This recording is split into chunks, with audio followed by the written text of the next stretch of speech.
right, let's get into last topic for the day. Recently, Nigeria issued a Eurobond of $1 billion, and it was a success story from the beginning to the end. And a lot of people have said there are serious high prospects for Nigerian economy from that, and there are lots of indications that all is well and people still have confidence in the economy of Nigeria. Now, joining us to discuss this is the Chief Research Officer, Invest Data, Ambrose Omoridion. Good morning. Good morning. Nice to see you. Morning. And we have joining us from our Abuja studio an economist, Ken Ife. Ken, good morning. Hi, good morning. Thank you for inviting me. All right, Ken Ife is a policy analyst joining us from our Abuja studio. Now, let's give you a background to the story. A bond is a debt instrument created for Moridion. Good morning. Good morning. Nice to see you. Morning. And we have joining us from our Abuja studio an economist, Ken Ife. Ken, good morning. Hi, good morning. Thank you for inviting me. All right, Ken Ife is a policy analyst joining us from our Abuja studio. Now, let's give you a background to the story. A bond is a debt instrument created for the purpose of raising capital. Now, they are essentially loan agreements between the bond issuer and an investor in which the bond issuer is obligated to pay a specified amount of money at a specified future date. Eurobond is a bond issued in the domestic currency of the issuer but sold outside of the issuer's country. The term Eurobond refers only to the fact that the bond is issued outside of the borders of the issuer's home country, not necessarily that the money is in euro, as we speak. It does not No, I mean was that thinking it was in euro No, anyway. it's not. You have a Eurobond, could be in yen, that's the Japanese currency, could be in dollars, really. Okay, so the bond was issued in Europe, or denominated in the euro currency. After almost 4 years, Nigeria returned to the international market this month with a $1 billion Eurobond offering that ended up being almost 8 times oversubscribed at an interest rate of 7.88% after a roadshow that took place in London, Los Angeles, Boston, New York, and Southern Africa. Don't forget that in 2011, 2013, Nigeria also floated the Eurobond. So this is the third time, really, that this is happening. Now, Finance Minister Kemi Adeosun said the Eurobonds were oversubscribed with orders in excess of $7.8 billion compared to a pre-issuance target of $1 billion. So the bond will mature on February the 16th, 2032 with full repayment of the principal.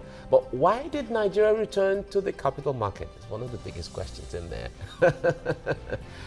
All right, let's get into our discussion now. Ambrose, you're welcome to the program. Thank you. But let us start from the Eurobond issuance has been a success story. There has been lots and lots of comments and lots of analyses on the Eurobond so far. Now, give us an idea, because this is not an everyday societal topic that Nigerians can easily grasp. It has to do with lots of technicalities. Now, walk us through the workings of a Eurobond, for instance. You know, when either a company or the government, when you need to borrow outside your shore, you know, as my sister earlier said, it's term Eurobond. That means you are borrowing internationally, whether in US, anywhere, but it don't mean that the foreign investors are the one buying your bond. That's what it means. That means instead of you borrowing within your country, for example, now why our government decided to go outside the shore of Nigeria is that the capital market and the financial is hit up already, because the CBN continue to do, you know, their treasury bill, and they start calling money back. If they choose to come again, it's another way of hitting up the financial market or the capital market. On that, we decide to go outside the shore of the country to borrow money, which is good. But people say it's successful. Why to be successful? And look at all the rates of other country bonds. Our own is almost 8% now, from 7.8 is almost 8%. That's the coupon rate. Yeah, but the interest rate for the year rate, others have been within 6.5. Then foreign investors, you know that there they have naturally low interest rates. Seeing your bond coming on 7.8, they see it as attractive for them. And also our reserve has equally moved up.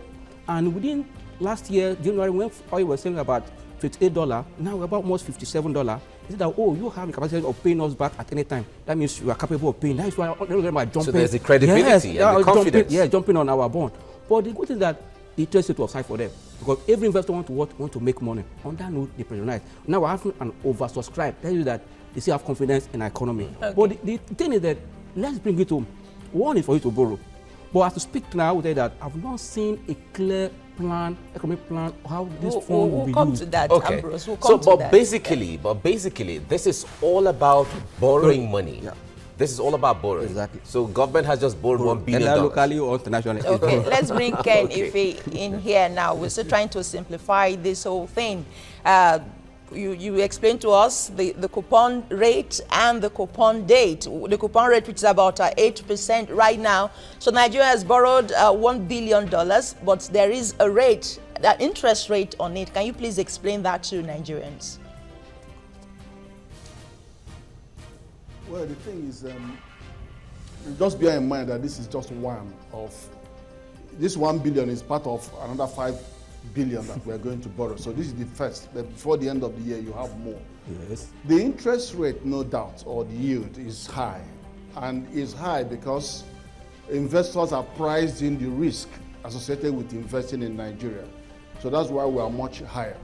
And it's actually a lot more higher than what we would have had if we were to borrow from World Bank, IMF, or Africa Development Bank for the same amount. But there is a difference. The difference is that we would have had to swallow all the conditionalities, governance conditions and macroeconomic conditions that IMF, and in fact, World Bank has asked us to produce a reform plan. So that is why it's more attractive to the government to go and get that money. But as for the rate is high. But I think we also need to commend the opportunity for the managers of Nigerian economy to come together. If you notice over the last 2 years, all I have been saying is these matters could not get worse if only complementary policies can work together and kick in, have a better coordination. Now with the finance minister and national planning minister and CBN governor and debt management office DG going together in a roadshow actually plays on the confidence of investors. And this is the way we should run our economy. It should not be playing blame game and reading from the book of lamentation. It should be all the managers of our economy singing from the same hymn book. Yes, exactly. Honestly, they should sing from the same hymn book so that investors will get the confidence that it is beyond body language, that the managers, they can talk to the manager, they can see them, they can feel them. If they have issues down the line, if they go to CBN governor and he's not talking to them, they can go to finance minister, they can go to minister of national planning. So they need to see somebody to build their confidence. All right, confidence Ken. is lacking in the economy. All right, Ken. In terms of the investors. All right, Ken, let me ask you this. With this issuance of the bond, is it more beneficial to Nigeria's economy than borrowing from the World Bank directly or from the Paris Club or London Club, depending on where we borrow from? Well, the thing is that it gives the government more flexibility. First of all, you wouldn't even have got the money if they didn't have confidence in your economy. And secondly, the Eurobond is a group of investors that have more appetite for risk. So that's why you've seen the Abu Dhabi has gone to borrow, Egypt has gone back for $4 billion. You have Argentina that even defaulted in 2001 coming in. And then you have Saudi Arabia, they're all taking between $9 and $17 billion. And they're all oversubscribed. So they have more appetite for risk. You know, so, but then they don't impose all the conditions that you would get if you are taking the IMF. Obviously, go and look at the 12 billion Egypt has taken and the conditionalities associated with it. Yeah, so they will give you even cheaper money, but you would have to work the system to respond to their conditionality, their governance, macroeconomic governance conditionalities. Yeah. All right. Okay. Back to you now, Ambrose. Feelers we got even before the subscription came on board, the investors were concerned about three major things, really. And one of them had to do with the issue of Forex, the exchange rate. Another one is the issue of output, crude oil output. And another one is the continuity, policy continuity, even when there is a change of government. You know that the maturity for this one is 15 years. So those are concerns, really. As the politicians, the Minister of Finance, they've worked their magic somehow, and these people were here. Exactly. But these concerns can't just be jettisoned like that. Yes. No, every investment, before you take decision, you have to sit down, price in the risk involved there before you take decision. But as you just said, in an economy like ours, what we need at this point now, since these points have been made, one, they want to know sure that the money will be paid as when due, continuity in policy. That means we have to look back within our economy and plan what we call a long-term plan that will have strategic dates attached to that this will be achieved. For now, that's what we're still lacking in this country. No good plan that will have time attached to it. That's why everybody can come out any day, anywhere, borrow the money and say this is our policy statement. No, you see now, give us an action plan that this is what you do. Once the foreign investors see that there is an action plan that this economic come out of recession, they will even ask for more. As my colleague just said, they'll still give us, but they want to see a clear direction. Where are you going? One, before you borrow, you have bring out your policies. Like he just said, if you are going to borrow from IMF, that they give you a concession. Like this is the project they're going to use the money for. This, they borrow you. But now we have the flexibility as government to see which area we're going to play. And you know, before now, we have over-focused on agriculture, on the detriment of other sectors in the economy. Agriculture cannot push Nigeria out of recession because we need to feed ourselves before we start exporting. That means for us to move forward, we need to look at other sectors that are engine room of this economy, that rich sector that we need to encourage or revive by either giving them some stimulus to come up. When they say that the economy is recovering, more activities, more business will come to Nigeria. What we need at this point is that let the government focus on a clear direction where they are going. CBN and the fiscal authorities and the monetary authorities should work together as a team. It's very important. I always said on my right of even what I wrote this morning that what they should do at this point is that there are some policies that will need to be reviewed. CBN has taken a step. They see how the new foreign policy is doing, they take a step. You can see that impact of the step with us in just for a few days now. Yeah. That means nothing stop the fiscal policy, also to review some policies that have pushed Nigeria economy into where we are. That's why we are looking at the back, what had happened before. But no, within your time, what policies have you taken that have not favored the economy? You need to review gradually. Let me tell you, even when they set up a team to the task force to monitor prices, they said it's the cost of people on the road, the police, the proceed task force on the road. That is not the cost of price of goods in the market. Because if you have farming in Ibadan, you have vegetable farm, you want to move that vegetable from Ibadan to Lagos. Before, a vegetable is selling for 1 naira.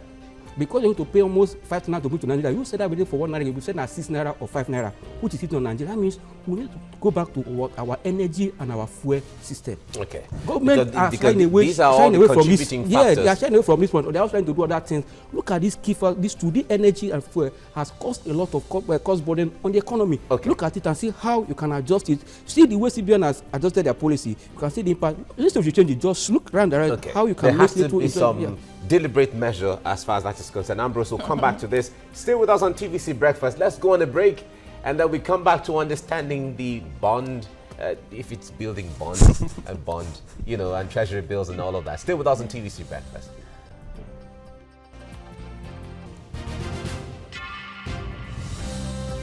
All right, we have with us Ambrose Omoridio, Chief Research Officer, Invest Data. We also have joining us from our Abuja studio, Kenife, a policy analyst, and we've been talking about this.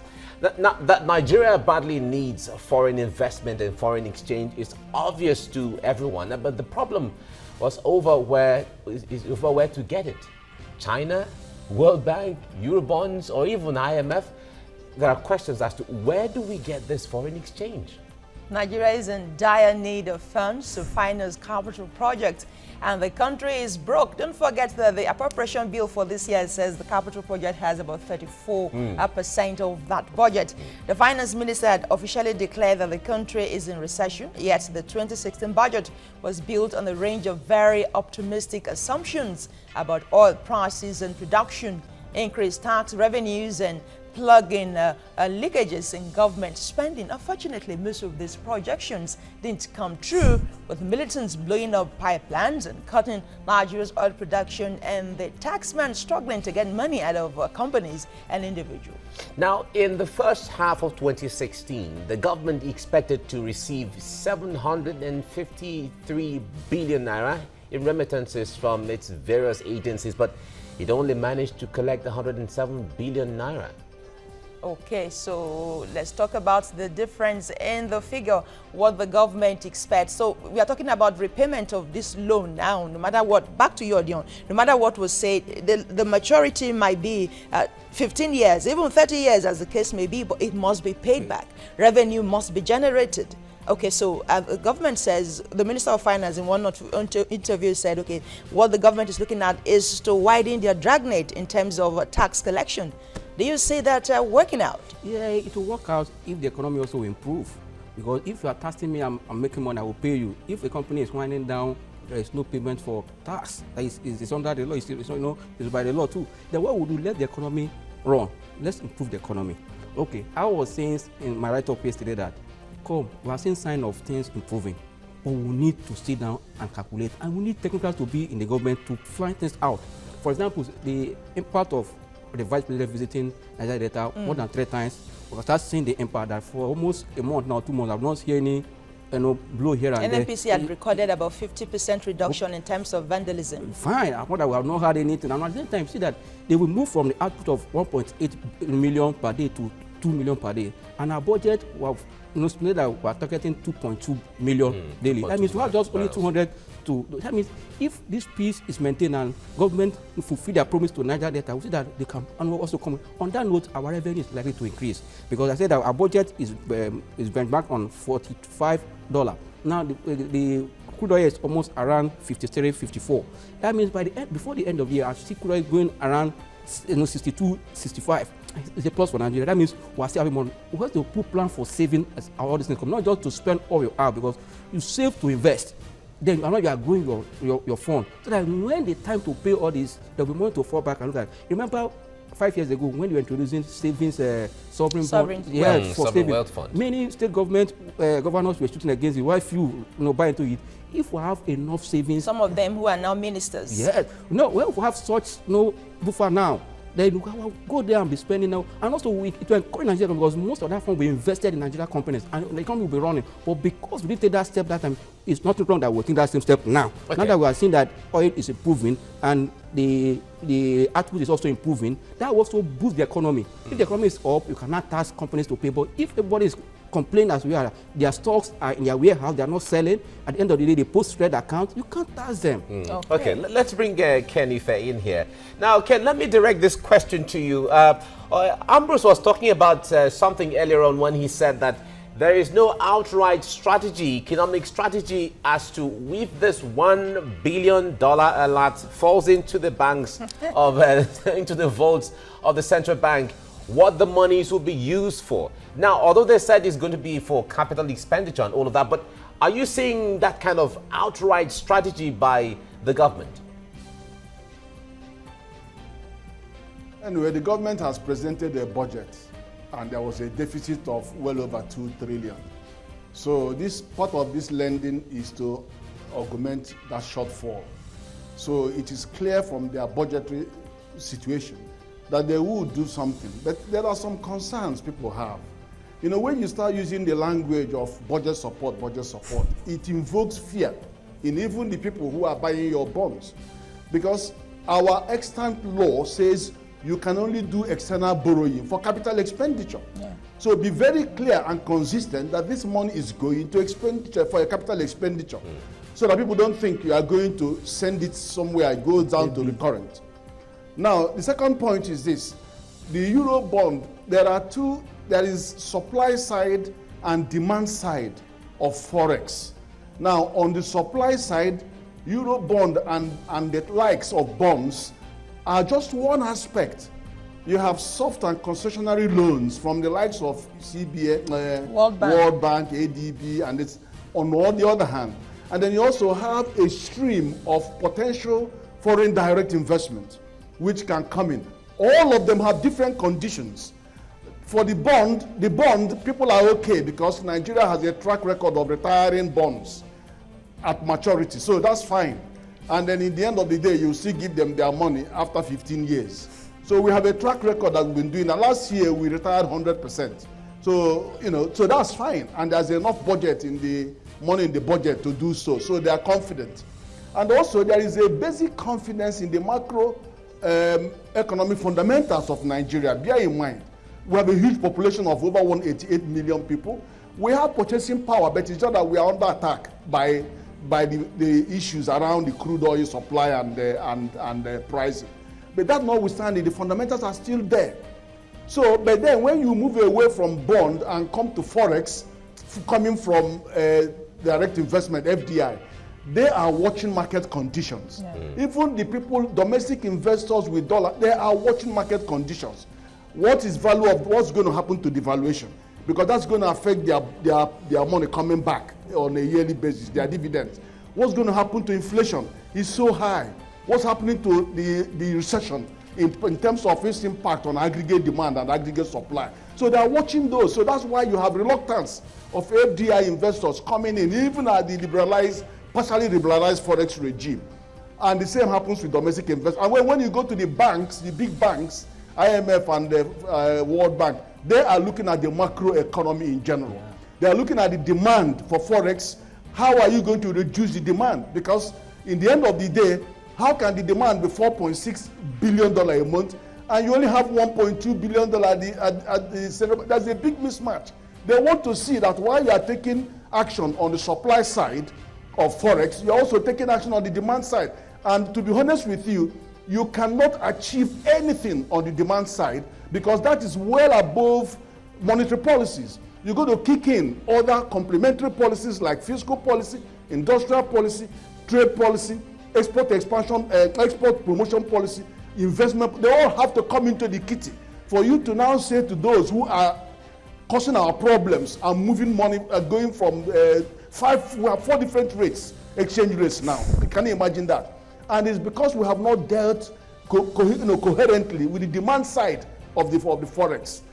But you will see that these big boys will demand that you show them how you're going to deal with those demand and supply side. Demand and supply. That's a big one. You can't talk about economy or economics generally without talking about demand and supply. That's the simple principle. That's the fundamentals. Those are the fundamentals. Yes. All things being equal, they always use that as well.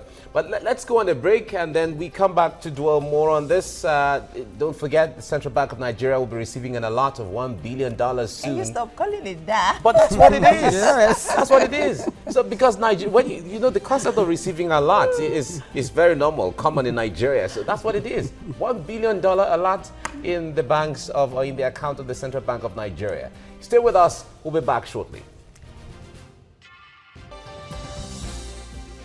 We're back. It is Seriously Breakfast and it's talk time, and we're talking about the $1 billion alert, according to Mike, that will hit the account of the Central Bank of Nigeria for your own roads, for your own, perhaps you have better railway stations right now, better light supply, if that will also fall into that category. Power. And we have, yes, power, and we have with us in the studio Ambrose Omodion, who is the Chief Research Officer of Invest Data. And in Abuja studio, Ken Ife, a policy analyst, is very much with us. But let's roll out this information before we continue with the discussion. And with such heavy shortfalls in revenue generation, the government needed to try other means of raising the $5 billion it says it needs to fund the budget. We remember that was part of what Ken Ife was talking about earlier on. Before the end of the year, certainly $5 billion has to be raised to support. Now, Nigeria managed to secure $600 million from the African Development Bank in November 2016, but this is nowhere near the $5 billion that is expected or needed. The federal government plans to borrow $4 billion from the World Bank, and it needs to present a credible reform before the bank will listen to its request. That plan is due to be published very soon, according to the government. The remaining $1 billion is what the federal government are funding with the Eurobond, but many Nigerians are now wondering what really the bonds, the funds rather, will be used for, as government in time past borrowed the funds on recurrent expenditures, which is your salaries, instead of capital expenditure, which is, we're talking about your roads now and your bridges. And things like that. Now, Nigeria has issued 2 Eurobonds in time past. Now, the first was a 5-year, $5 million bond issued in 2011, and the second, a 10-year, $1 billion issued in 2013. Now, Nigeria now has an extended yield curve of 15 years, as this particular bond will mature in 2032. Now, if you look at the years, it looks like it's still a long time. Oh, well, but 2032, that's a long time. That's a long time. But before I think I'll be having more white beards or grey beards at the time. I don't know. I hope I'm still as cute as this then. But back to you, Odion. Let's talk about the coupon rate now. What we have with this bond of about 8%, and the Minister of Finance said it's cheaper in terms of borrowing using the treasury notes here in Nigeria, which is about 15%. Do you agree? Yes, I agree with it's cheaper, considering the interest rate and deflation in Nigeria as we speak now. And as I said earlier, that borrowing in Nigeria is also a form of hitting up the financial market, the capital market. That means other sectors like companies will be suffering to borrow, because if government is going to borrow, they are taking all their own money. The way it seems, that means when you come into it, you borrow at a higher price because government have come for that note. Going outside is welcome to me. But as you said earlier, what this money will use for is my own concern. Okay. But it's expected that now that this money is going to be used for infrastructural gap, that is where it should go. That will bring, some of revive the economy again if they will do it judiciously. Now that this money is going to be used for infrastructural gap, that is where it should go. That will bring, some of revive the economy again if they will do it judiciously. One, you look at our roads, our train stations, the electricity. If they can work on these basic things, I'm telling you that even manufacturing sector will be released enough a bit, because the cost of running diesel alone in this country, production alone in this country is killing. That is why most of the companies, after the end of the day, you will see their results that most of them are posting red. And you look at their cost of operation, even higher than their revenue or their sales. That means there will be some fundamental issue that should be addressed. We need to address some infrastructural gap that is hitting up this system. Once this place is put in place, it will boost economic recovery. And government with this money should not be paying bills like all to the government, running their government. Let this money go for capital investment, and at the end of the day, it will reflect on the people. But at this point that people are giving money, we need to boost the confidence of people that are giving the money, and even Nigerians. In specific terms, there are some projects highlighted in the 2016 budget. One of them is the Calabar, is it Calabar Kano Railway? Or the super highway? The railway. There's a repair. Yeah. Those are things we want to look out for. Say in the next 2-3 years, we have to see that. That would be good, because even cost of transportation is killing. If we have a good railway system that is working, moving goods from Port Harcourt to Abuja will be easier for, and at a low cost. It's a good benefit for Nigeria if such things are on ground. Like you said earlier that the previous governments have used such money to pay bills, but this time I want to put it on capital investment, on projects that will impact Nigerians, not just paying the bills of those that are in government, because the cost of running government in Nigeria is high. And now that the money is coming, there is no plan on ground. This money will still be in their kitty, and that means they will not know how they will. Let us give us a plan. They said earlier that before the end of February, we should see a recovery plan from out of this recession.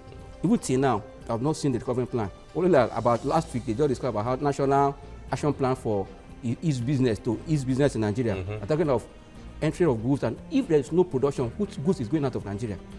You need to look on fundamental issues. They said, okay, we want to look at fasting entry and exit of goods in Nigeria. Then for Nigeria to exit to export goods, we need to encourage production. That means there are some things that we should put in place. All right. Okay, let me bring in Ken here. We are pressed for time, but we need to be able to talk about this. Now, it is very known to all Nigerians that we have a huge infrastructural deficit. And if this $1 billion will certainly be going into that area, Nigerians are going to commend it. But where do we really start from? What areas should, in capital expenditure, should we start from in such a way that it helps other, adjoining capital expenditures? Because one has to be there and then to support the others one way or the other. Where should we start from if you have to advise? then the priorities of government are expressed in that budget. And it is their discretion on where they want to start. But obviously, I would say that they prioritize PPP mechanisms because that is where private sector leverage the budget and also bring in their experience, their speed in design, the implementation and the management capabilities and capacities. So that is what I would advise. But let me tell you this, 1 billion is just a drop, honestly, because what the tragedy in our budgeting system is that they maintain the recurrent expenditure levels. We are not dropping and bringing them down. So the only accretion in the budget is what goes to capital expenditure. So when you see 30% of the budget going to capital, it is only an accretion on the budget, not as a result of deliberately reducing the recurrent budget. So the issue is this: if you look at December last year, 100% of the recurrent expenditures were met. 100% of the debt repayment was met. But only 40% of the capital expenditure projected was met. So what it means is that the capital expenditure is the last in, but the first out when there is a cut. So practically, we are not getting money spent on capital expenditure from the budget. So the only way is to go for external borrowing, where you know that the money is tied to capital expenditure and it has to be spent. So that is the reason. And secondly, we are still well below our comfort zone in the 40% external borrowing should not be more than 40% of the GDP. So we are still we have the headroom. So we can borrow. We have to borrow because the discipline of having to spend it in a capital expenditure is there. So it will be spent on capital expenditure, we hope. But then remember, capital expenditure is where you create the jobs. Yes. That's where you engage the private sector. That's where you grow the economy. And so it's a tragedy. So the only way out is to go and borrow that money and bring it into the fray. All right, it's a good thing you said we can still borrow, but let's highlight what we owe as we speak right now. Our debt profile right now is about 16.3 trillion naira. That's as a whole. Then talking about external debt is about 3.9 trillion naira. That's a lot of money. That minus this 1 billion euro dollars that's just coming in. We have a lot of headroom, but should we keep accumulating these debts really? No, it's not the level of debt we have agreed. We still have headroom. But what is important, as my other colleague has mentioned, what are you spending the money on? Now, all the domestic borrowing that we are doing, which is very expensive, at 4%, 10, 15% and all that, you know they are going straight down into salary payments and going into recurrent expenditure. That's why we can't get them funding the capital expenditure component of the budget. You also know that the receipts have gone down significantly. You've shown a huge deficit in the receipts. The custom revenue has gone down, VAT has gone down, corporation tax revenues have gone down, and huge, big time. So all of those are other sources that the government expects to fund the budget. But the issue is this: even if they get 100% of the money they expect for the budget, they will still prioritize recurrent expenditure, and the capital doesn't get the money. So go out and get the money from external borrowing, and where you know there will be the discipline to spend and increase the capital expenditure. Okay, now let me ask Ambrose this question. We have the richest man on the African continent is from Nigeria. He's the richest black man on earth as well. From statistics, more than 40% of billionaires in Africa are from Nigeria. In all of this, what role do these class of people play when they have access to all, although we know all that funds is not within the Nigerian space, but what role do they play when it comes to helping Nigeria get out of this kind of economic jam? No, they are all capitalists to start with, but they want to put the money where they can make a lot of returns. That is why the PPP, my colleague mentioned, comes in place, not only in electricity, in every other sector of the economy. Bring this private sector in, let them bring their idea. They bring part of the fund. This thing will run fast, but let it be very conducive for them. Make it very okay for them to come in easily. But when your policy is edging them out, they will sit by the side and be watching and be making money outside the shore of Nigeria, and also remain, as you mentioned, the billionaires in the world. But we only collect tax from them.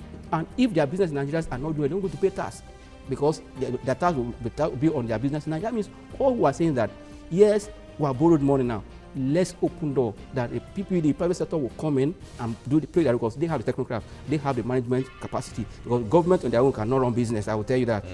On that note, we need this people to come in, and that will go a long way to create employment, as my colleague have mentioned. And at the same time, it's the time that government should also coordinate their communication to boost the confidence of the international and the local. Let the communication come in terms of policy, that the policy of both the CBN, the policy of the physical aspect, the trade comes together to boost the economy to the next level. On that note, foreign and local confidence will come up. You see that things will start changing. As we speak now, we're still having low confidence in the economy. We need government to come with an action plans that will boost, give us direction where the economy is going. They will now start keying to that plan. That is why the National Assembly should approve our budget fast. They should sit down. It's very, very painful that they submitted this budget since December. Tomorrow is the end of February. That means if we are going to the end of the first quarter, we are still expecting budget. Where is that done in the world? When will we start implementing? And also the budget of 2016 that is running to end of... Aren't we even lucky this one is coming earlier than compared to 2016? Okay, let me quickly chip in this question before we go. The issue of recurrent expenditure that we have in Nigeria, that is germane to this discussion. Some of those money earmarked, like for Asu Villa now, utensils in Asu Kitchen is gaining about 100 million naira for utensils that they change every year. The Asu Villa Hospital, which the president wouldn't use to treat himself, is also incurring a lot of money. Shouldn't such money be thrown into a capital project, for instance? Well, let me tell you what, let's focus on the big fish and big time opportunities. Those things are so, they will divert our energy, and then you don't fall for those diversions.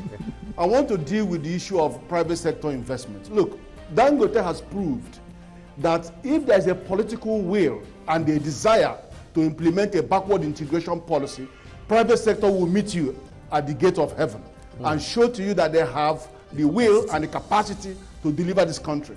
From 20% of, we are producing only 20% cement in this country, he has reversed that to a net exporter of cement. He's invested in sugar, in rice, can you name it? Only one man, you want to kill him? Only one man. What are the others? Others, the banks have also shown that with the right policy, they can invest. And they have invested. The banking sector have brought in over $110 billion since 2005. And they have expanded to over 30 countries in Africa. Yeah. Now, the issue is this. What faith do you have in your private sector to allow the privatization to take place? You've got the GENCOs. How much support are you giving to the GENCOs so that they can produce? First of all, government should pay their bills on electricity. Look at how much they generated in August last year. GENCO generated 29 billion naira electricity. Only got paid 9.3 billion, 24%, because they are being owed. The distribution companies are being owed. So we have to get this thing right and make sure we empower the private sector to come in and help. That's why we must focus on the demand side of the Forex. All right.